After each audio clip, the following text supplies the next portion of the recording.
Okay, so good morning to those of you who've joined us. Today I'll be joined by my colleagues Jacob Steer and Eleanor, who some of you may already know. I'm one of the directors at JRP Solutions for my sins, and today's webinar is all about measuring climate risk today to avoid unplanned spend tomorrow. In my view, it's a particularly hot topic and becoming much more relevant to organisations across not just the UK but across Europe and the globe.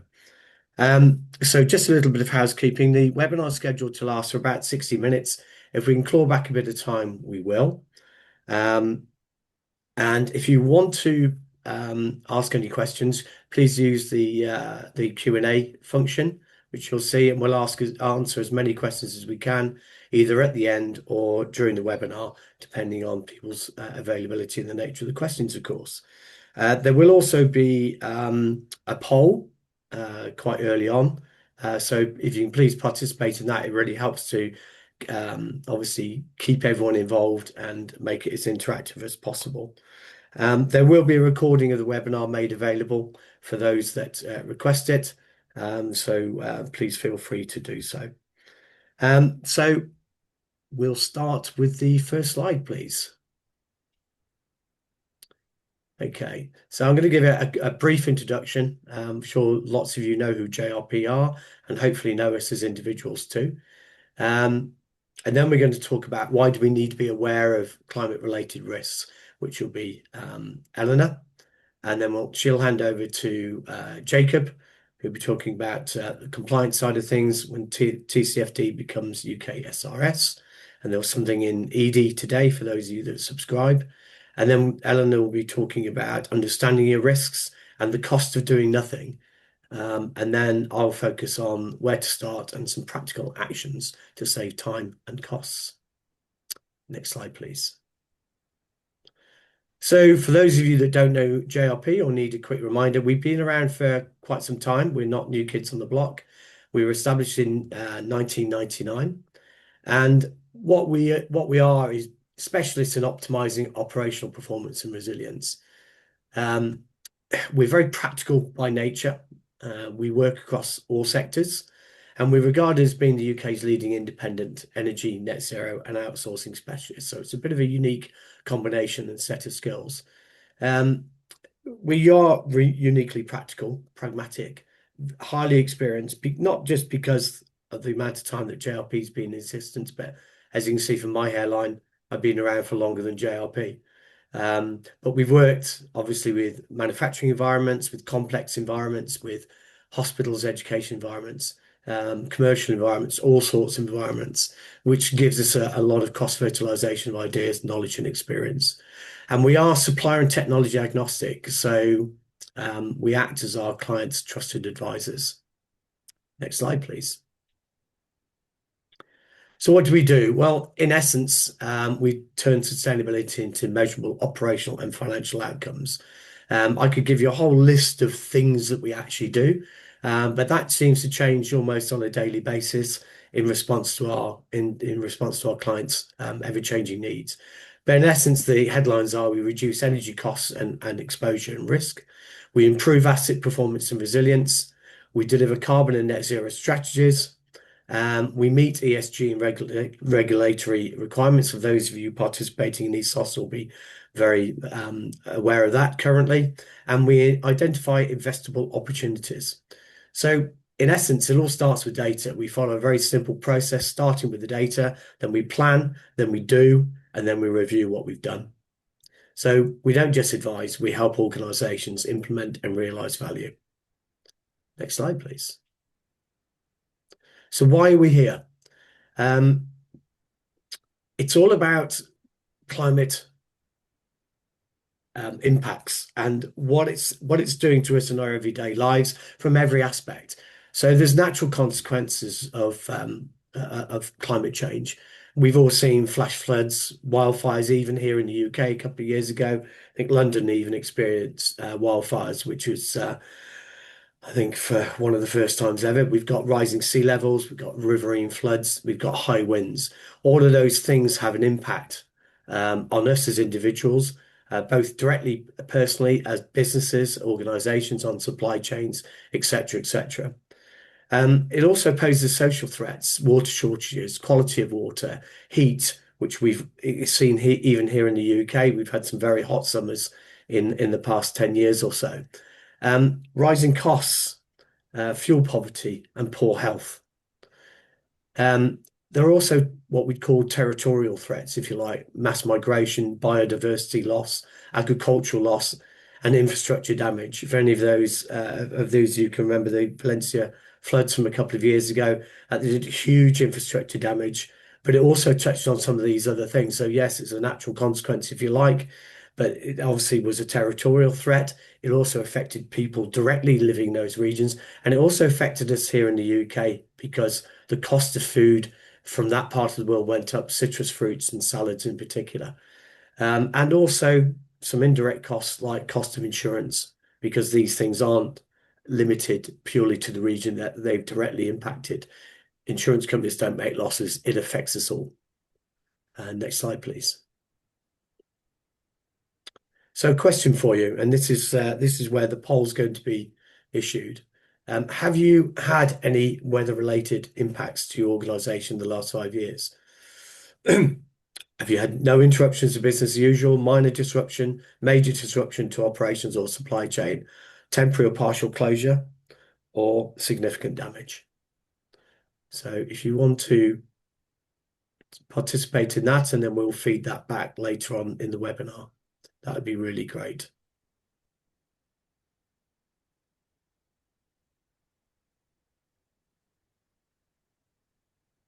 Okay, I'll give you another few seconds just to complete that. Excellent. Okay, next slide, please. So, can I just take that poll down? Thank you. Okay, so why are we here? Well, it's some headlines, if you like, because it's always interesting, people, if you haven't had any sort of direct experience yourselves of the impacts of climate change. According to the WEF, climate change impacts are already costing $16 million per hour. That's a huge amount of money. And something like 1.1 trillion, pounds worth of damage to the UK's economy over the next decade is being forecast. And in 2025 alone, households face climate damage costs of £3,000. I mean, that's just huge numbers, isn't it? And in 2023, the effects of extreme weather alone added an average of £192 to each UK household's food bill. So, going back to the Valencia floods, that's part of that picture, if you like. So whether we like it or not, and whether we recognize it or not, climate change is having a huge impact on our lives, both directly and indirectly. And it's certainly going to be the case in the future that some of those impacts will become more extreme and more costly. Next slide, please. And obviously, one of the examples of that is, he's a farmer, Colin Chappell, he's a Lincolnshire farmer, member of the Nature Friendly Farming Network. And he said, we all rely on farmers to put food on our table, but in the UK, climate change-driven extreme weather is making our jobs significantly harder, and that affects everyone. Last year, my farm, which produces enough milling wheat for 800,000 loaves, suffered the mother of all floods, which meant I lost over half of our entire wheat crop. I wasn't alone.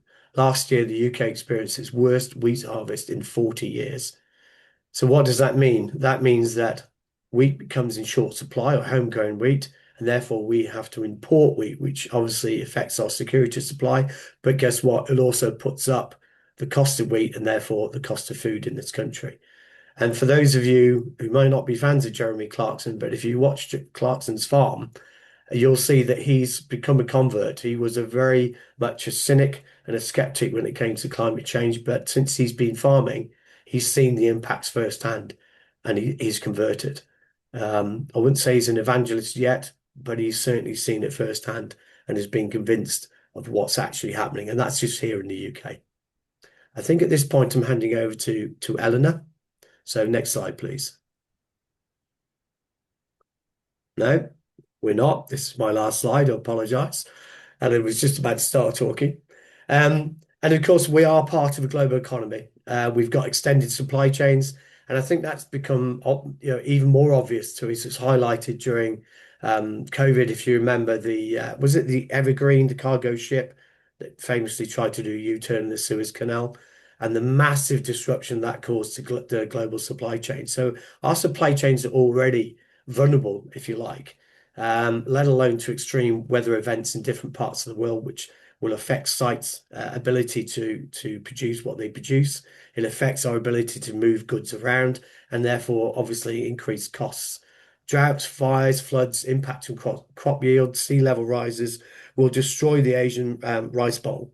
And it's not going to take a lot to do that because once the rice bowl's salinated, if you like, that's it. You won't be able to grow rice or anything else there again. Huge infrastructure damage. I forget the numbers just for the Valencia flooding. But there was over 200 people died in that as well, and we forget the direct human cost to that. But higher temperatures will impact tourism because if it's absolutely scorching hot, no one wants to be walking the streets of Rome, for instance. It'll affect productivity and it'll also affect retail sales because when it's really hot, and we've seen that in the UK alone, people tend to stay at home. They don't tend to go out shopping, that's for sure.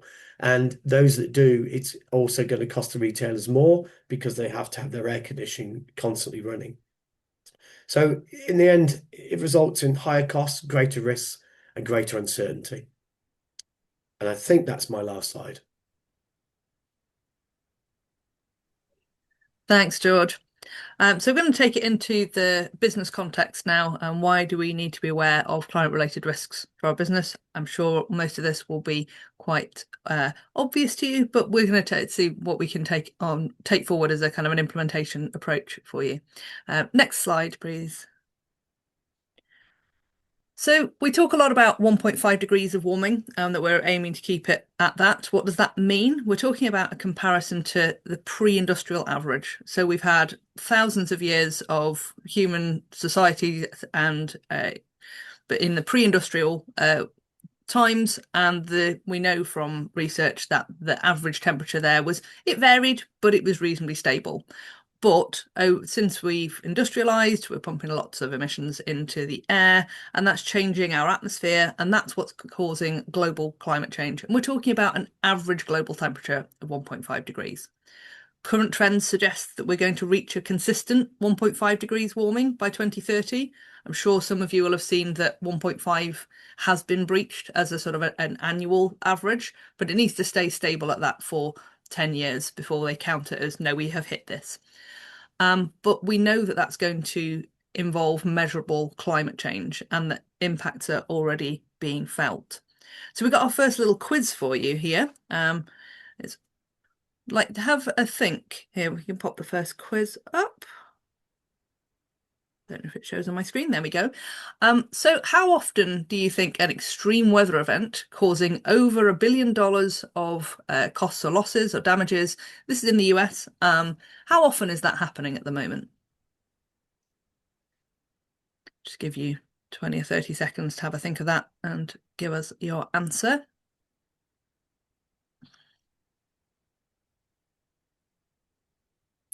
Okay, so we put the results up, please.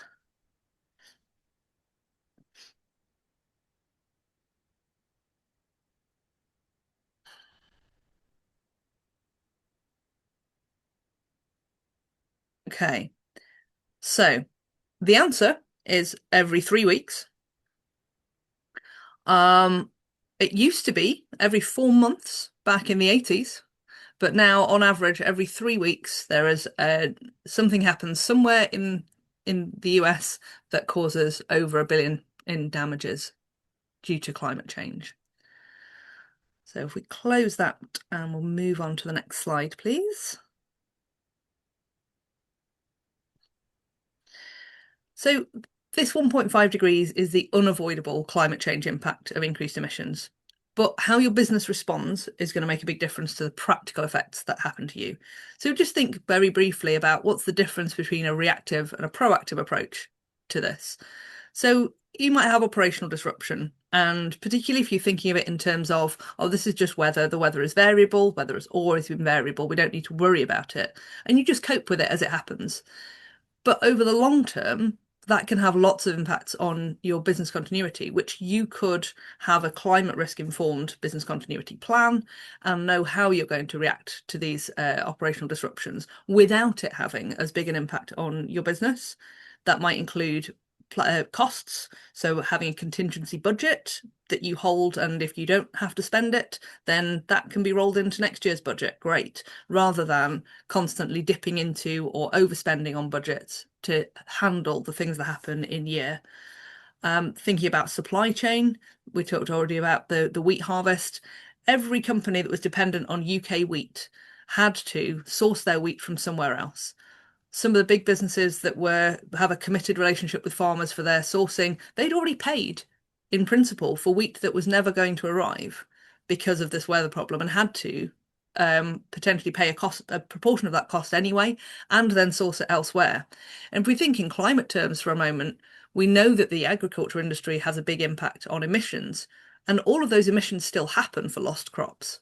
The fertilizers and the energy cost that goes into getting those plants in the ground in the first place, that's already happened. That's already adding to our impact on impact to climate change, and then we're not realizing the benefits of it because that crop couldn't be harvested. And then thinking about customers, they will have changing needs relating to climate change. You can follow in their wake and react as they happen. But if you are canny and start to look at how is this going to affect them, you can be in that position of meeting them where they will be before they arrive there. Next slide, please.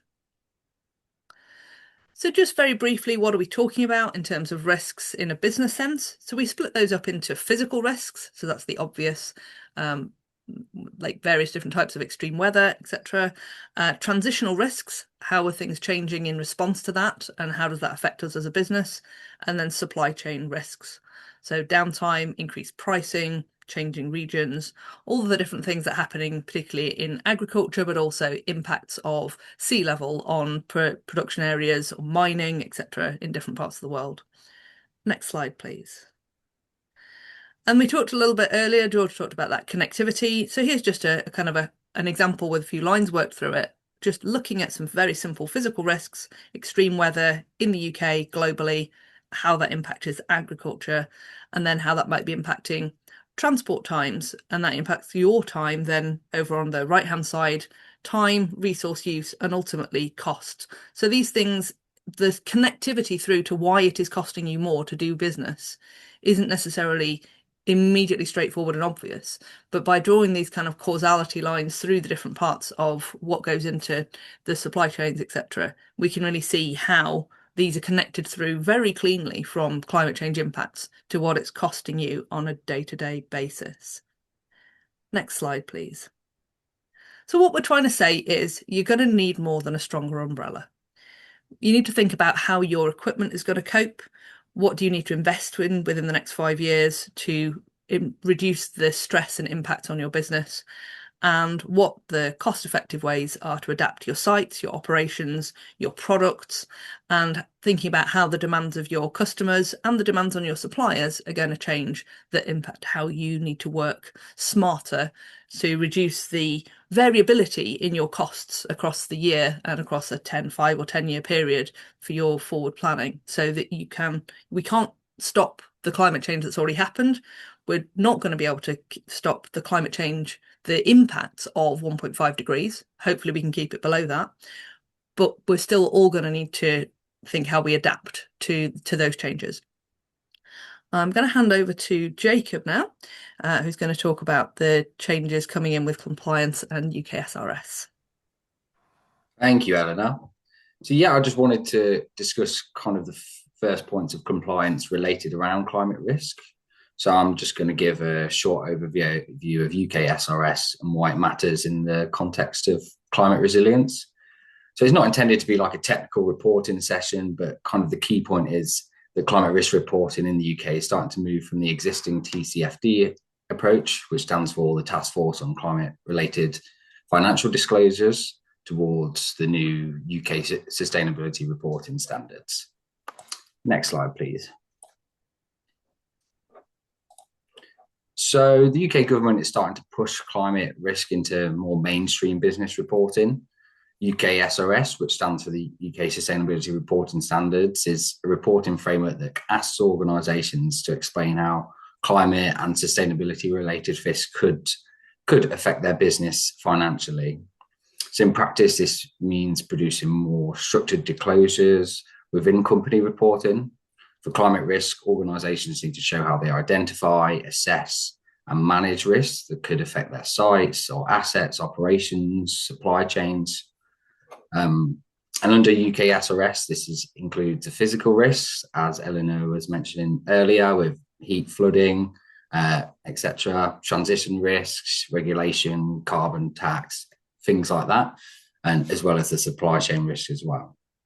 And it also introduces the need for climate resilience assessment under scenario analysis.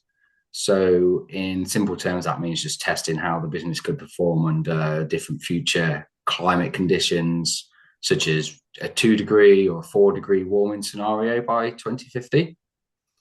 So there are currently 2 UK SRS standards, S1, which is the general standard for sustainability reporting. That's kind of like the rule book, and S2, which is just focuses on climate specific standards, which covers the climate risks, emissions, and scenario analysis. So I guess the key point of that, the UK SRS isn't a narrative report, but organisations will now need evidence behind it, where the risks are, what assumptions have been used, what the financial impact could be, and what actions being taken. Next slide, please.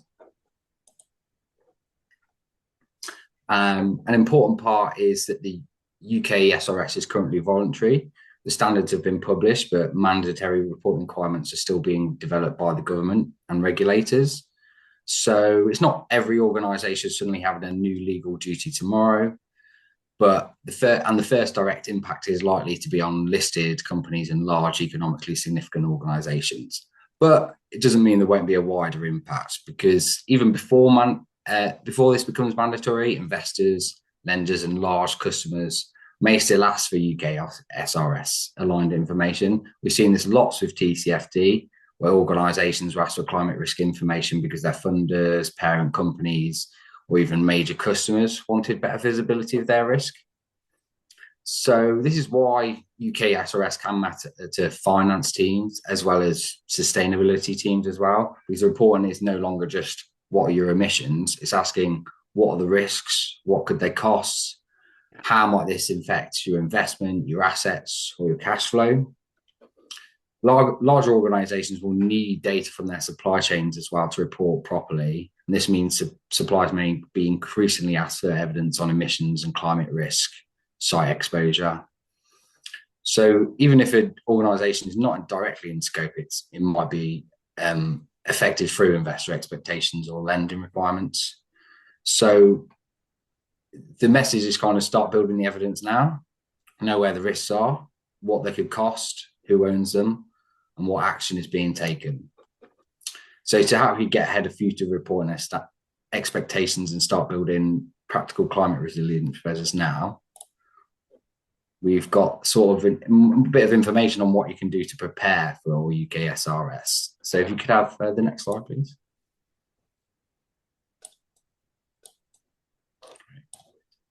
So where can your organisation start? Even if you're not going to be SRS required, the UK SRS does not prescribe one fixed climate risk model or tool. What it does expect is a clear explanation on how climate-related risks are identified, assessed, prioritised, and monitored.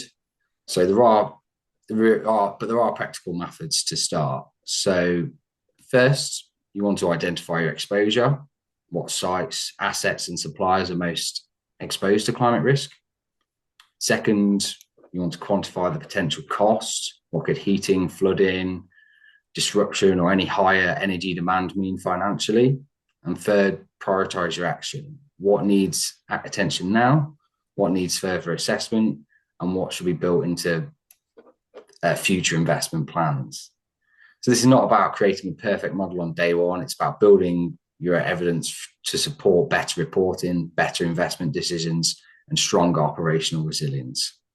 So this starts with understanding risk clearly before deciding what action or investment is needed.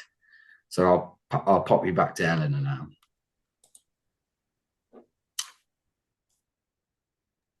Thank you, Jacob. So that's really good to understand how that's changing in the compliance space. And obviously that will be very familiar to anyone who was already in scope for TCFD.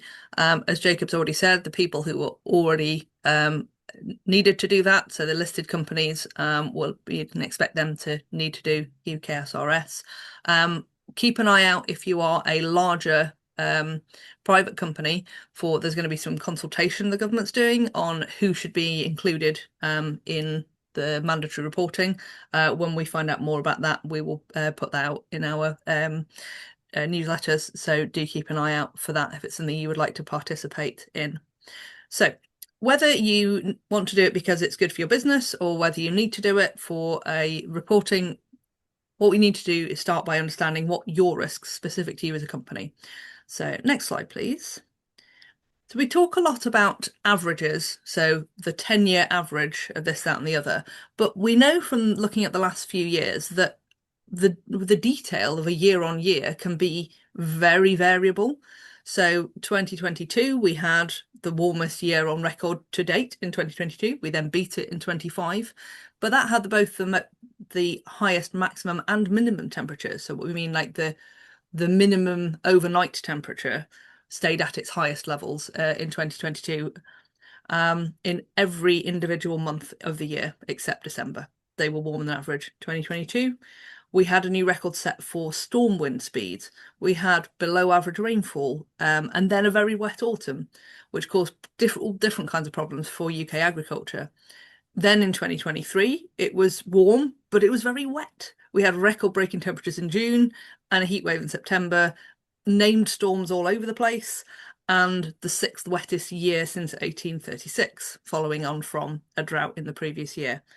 And then 2025, we had another record-breaking warm temperature, the sunniest year on record, more named storms, the most powerful storm for over a decade, a really, really dry spring, less than half the normal rainfall. Again, massive impact on agriculture, but for the opposite reason to the few years, the year before, where they were inundated, where they'd been inundated with water, then they had not enough water. So that variability within this 10-year average can be huge and really impactful and make it very difficult to plan year to year on what you're going to do. But looking at the UK Met Office forecasts, so by 2070, we could be seeing winters that are between 1 and 4.5 degrees warmer and up to 30% wetter. As I say, on average, that means some of them will be much wetter than that, and some will be much drier than that, really problematic to handle. Likewise, summers between 1 and 6 degrees warmer on average, hot days between 4 and 7 degrees warmer. So that's those peak days in the middle. We know we reached some really life-threatening temperatures in 2022 in the heat wave. That could be higher again. And summers up to 60% drier, obviously varies a lot depending on region, soil types, all kinds of things like that. But just thinking about that variability within those averages. But how do we look at that in terms of how it affects you? So we go on to the next slide, please. So we've been working with a company called Redlines to help them develop a tool. So they have been doing climate assessment for a long time. They use all the same models that the IPCC do, but trying to apply that to how do you get a geographically specific risk for different things. So this is an example company that is a telecoms company with all different locations, and we've pulled out what would the risks be for them. What I've highlighted there so this is the Redline scan tool, which George will talk a bit more about at the end. But what we would do if we were working with a company, we'd done the Redline scan tool, and we would say, okay, these sites and these aspects would be recommended for further investigation. We'd say to this company they should have a company-wide strategy for heat and cold and heavy rain, and then site-specific strategies to reduce relevant risks for wildfire, for example, in those London sites and Cambridge. And some sites might need, we need to look into more detail on this coastal flood risk for Bristol. And the Glasgow site needs to investigate what's going on with river flood. But this kind of hotspot analysis can then allow us to say, okay, what are the details that you need to look at? Because otherwise you're looking at your business and going, it's too much, there's too many sites, it's too complicated, I don't know where to start. So this is a really good tool, this tool or another one like it, to start saying, what are the specific risk profiles of your sites, and what needs more attention, and which areas do you not need to worry about?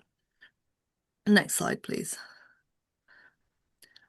And that's just about your site, specific site risks, how you manage your sites. We also need to think about how these risks affect your employees. We've got our second quiz here, if we can pop that up. So, what do you think is the legal upper limit for workplace temperature for ensuring staff safety? Would 26 degrees be okay? 28 degrees be too hot? Perhaps it varies depending on the type of activity, whether it's you're sitting down in an office or you're working on a factory floor. What do you think? Give you a couple of more seconds to think what your answer is going to be.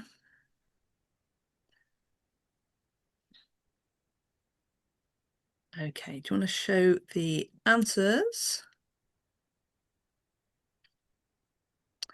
So you'll probably be quite surprised to find that there is no legal upper limit. There is a legal lower limit, depending on different types of activity. But in the UK, there isn't a legal upper limit.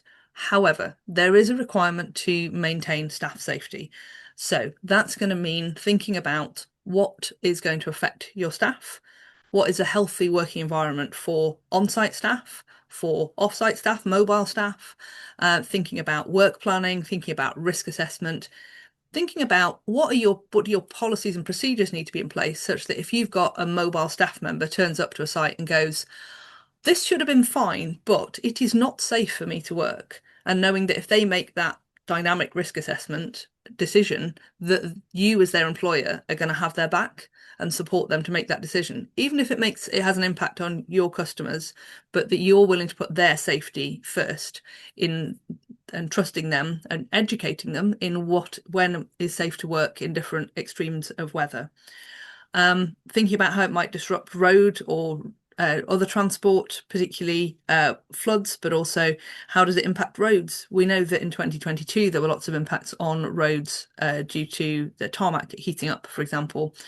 And thinking not just about these short-term events, but what's the long-term impact of extended high temperatures? What happens if you have a run of 20 days at high temperatures? What does that mean? Because 2 or 3 days we can all manage, but once it drags on, that increases heat stress, it affects health, well-being, and causes all kinds of problems. But will also potentially be causing problems for your customers that are changing what you need to do for them. Again, to the next slide, please. And then thinking beyond the direct risks, all these things have issues in the wider supply chain. Lovely picture of the Rhine here, big shipping river in Europe. Rivers are really prone to river level problems if there's not enough water going into them. So we might be having sea level rise in certain places, but we're also going to get river level drop, particularly seasonally. We know that the Rhine has had problems with this reduction in production, reduction in the amount of ships that can come through it. Another good example is the Panama Canal, which a few years ago had several shutdowns due to low water levels. And around 5% of the world's transport goes through the Panama Canal.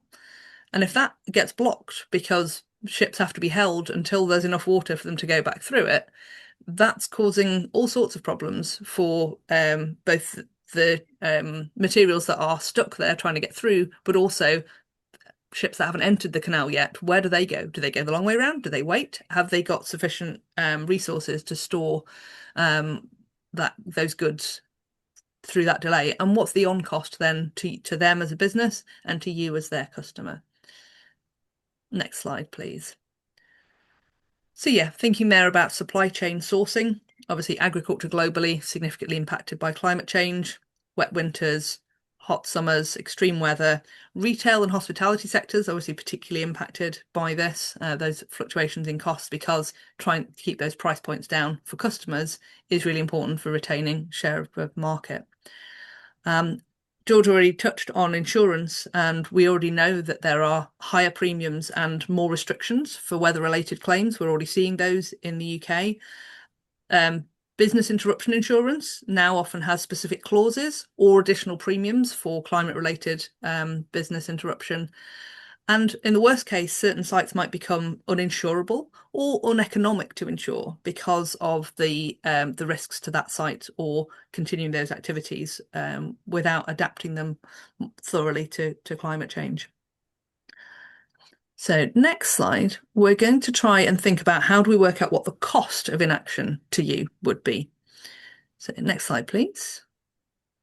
So what happens if we manage as we are? So when we're talking about cost of inaction, we're thinking about when you do a business cost benefit analysis, you should always also do an option 0. What if we change nothing? So that you're not comparing the cost of doing it as if that is the only thing that has a cost. You're also looking at what's the cost if we don't do it, because only then can you really compare whether it is beneficial to make any changes. So thinking about energy specifically, so as a site impact, energy costs are going to cause problems for winter heating, potentially with volatility, and summer cooling particularly. The UK is not a country where active cooling, so air conditioning, fans, and forced air systems are commonplace like they are in places in the world that tend to be hotter.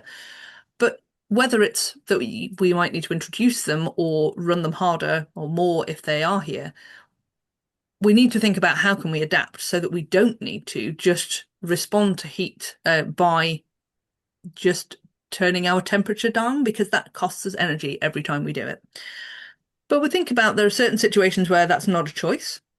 Obviously, you've got to keep workspaces safe for your employees, but there are certain things like that depend on refrigeration where temperature control is needed, like data centers, food storage, or healthcare, that there's no choice but to manage those temperatures down for those spaces, and that's going to cost us more.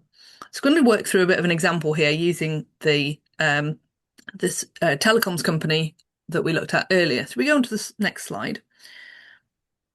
So we have this is a fictional example. So this is based on Docklands, a data center in the Docklands. So heat wasn't identified as a priority for this site by location, but by taking a look at what activity happens there, we know that that's going to be an additional pressure for cooling. So if we go on to the next slide, we've taken some example data from a data center operator that we already work with, and have looked at what's the profile of additional kilowatt hours used for cooling in 2025. So across April to September, and we're looking at, we've used it based on, for anyone who uses cooling degree days data. So this is cooling degree days 22, which is used for, by some of the UK government modelling, allows us to do some comparisons. But we've identified what proportion of their energy was, how did their energy increase depending on how many cooling degree days there were, to give us this profile of this is how much extra it costs to keep the data centre cool in high temperatures. Now, on the right here, we've got, we've taken the data from the UK climate projections based on 1.5 degrees, plus 2 degrees, 2.5, 3, and 4, and see what does that do to the amount of energy you need using the existing systems to keep that data center at the right operating temperature. So you can see there, even at 1.5 degrees, we're getting a significant increase compared to the current situation. If it gets up to 3 degrees, which we know is the kind of the current worst case scenario based on the announcements that were made at COP30. So that's, you're getting into quite significant additional kilowatt hours. But what does that mean for cost? Because we know that cost is quite volatile. So we go on to the next slide. So on the left there, you've got some projections on compared to 2025 energy prices. The bottom line there is what's called a central projection. So this is looking at what's the impact on energy costs, electricity costs, and this is over time, assuming the changing mix of increased renewables, reduced delinking gas prices from electricity prices, etc., etc. All the stuff, good stuff that we hope is going to happen if we're reasonably, if we continue on the same trajectory. But as we know, over the last few years, there's been a lot of energy price fluctuations because of conflict, international political tensions. So that orange line is showing, okay, if we've got global tensions continue, what happens to the energy price points? How might they be affected going out to 2060? So we've combined that with the data on the previous slide to give us a projection. And so the green line's at the bottom.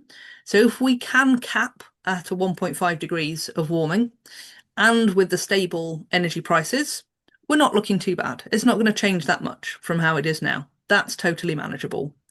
We need to allow some more for that unpredictable the fluctuations because of international tensions, but it's still not in a huge cost increase. So we're only getting up to about 12 or 13,000 pounds addition. This is just the additional cost of cooling, regardless of any other costs you might have.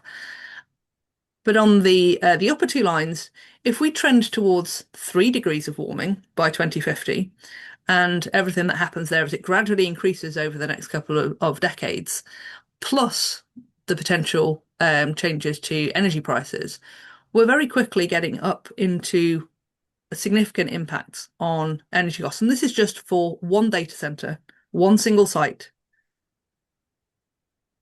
So if you scale that up over a whole business that's operating data centers, or a food company that has lots of refrigeration across their different sites, it's easy to see how what's going on with climate change, regardless of whether you feel able to do anything about it to reduce the impacts, to reduce the climate change itself, we do need to plan for how are we going to address the impacts of climate change, and ideally try and bring down the kilowatt hours per degree of cooling required, for example. So hopefully that gives you a bit of an example of what we mean on cost of inaction. This was done very quickly with a simple set of data we already have and some UK data projections. If we have specific energy balance for your site and your specific location and context, we can do this in a lot more detail. We've done it down to cooling degree hours for, we did some work with London Borough of Hounslow on their climate risk projections, and we've got done some work with red lines to get very detailed cooling degree projections. So the more detailed data that you have that we can work with, the more bespoke the recommendations can be on what you might be able to do to mitigate some of these. Next slide, please. So that was just a snapshot of direct energy related costs. So thinking a little bit about indirect costs, lost working time. So days over 25 degrees for extended periods, we know they're harmful to health, particularly also nights over 18 degrees. So that increases staff stress and it reduces people's capacity to recover from the stress of their day-to-day lives. So you'll get increased absence. Days over 32 degrees are actually hazardous to health on that day, as this is the number that's used for UK government heatwave responses, days over 32 degrees. So that could result in an operational shutdown if you're not able to manage working areas. We could be seeing up to 10 days of operational shutdown by say 2070 if you're not able to manage that down. And obviously higher temperatures on average can increase risk of disease. Tropical diseases that wouldn't thrive in colder weather. We're not getting those cold snaps in the winter like we used to, which means that there are certain kinds of seasonal disease profiles that can change, and that could be potentially a big risk, especially if you have a lot of dense employees working in certain kinds of environments where somebody brings something back from holiday in Spain or wherever they've been, and then it goes through your whole staff. that could be really significant for you. And then thinking about impacts on equipment, higher temperature can increase the breakdown for some equipment. Temperature and humidity affects the performance of materials. We know there were significant issues on construction, particularly concrete and such, when we've had these wet winters. But we also know that buildings, surfaces, outdoor equipment have a reduced operational lifespan because of these impacts. We were talking to the road infrastructure specialists in Hounslow as part of that project, and they're expecting probably more like 40 years of working lifespan for things like roads, bridges, not even things that are that are being inundated by floods. They're just experiencing the variations in weather that we have now, and that amount of change reduces their operational lifespan, makes them degrade faster. So the projects that you planned for and installed 20 years ago, on the basis of them having a 50-year lifespan, you could be cutting 5 or 10 years off of that, and you need to be able to factor that in your long-term planning. Now I'm handing over to George to talk about how we can help you with that further. Thank you, Eleanor. That's yeah, scary, interesting, but critical to know. And as rightly say, the impacts are going to very much depend on location, your your core business activity, the makeup of what you do, what you're buying in, and where your supply chain is. So yeah, and not to ignore, of course, the indirect impacts, which are easy to forget, aren't they? Next slide, please. So poll results shown with you here.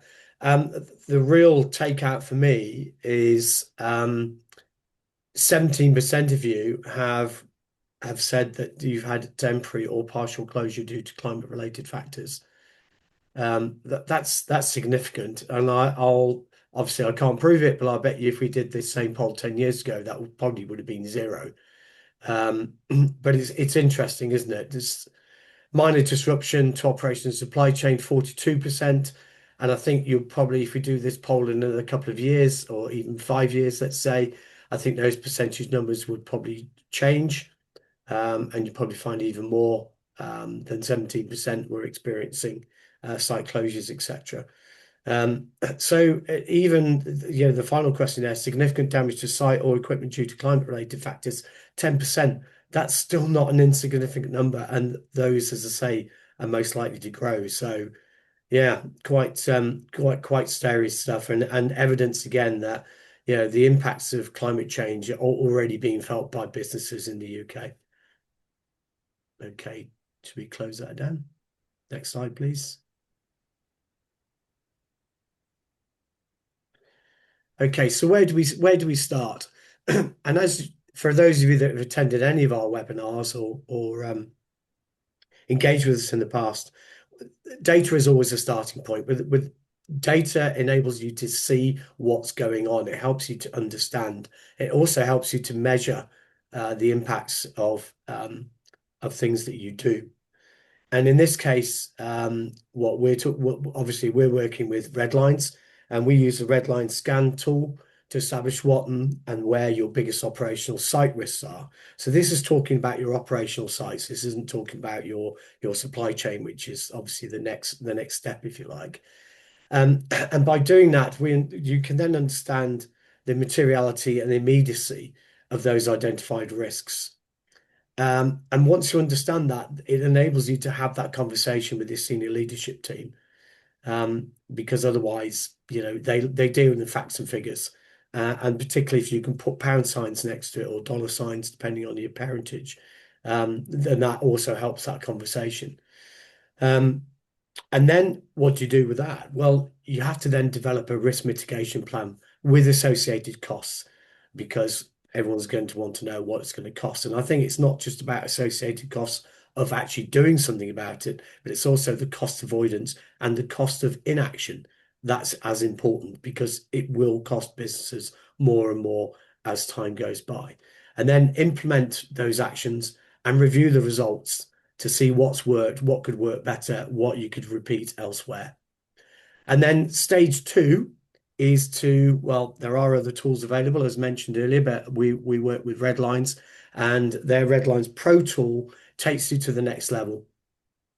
It helps you to assess what your risks are in your supply chain, and identifies the high risk suppliers, identifies what we term the value at risk.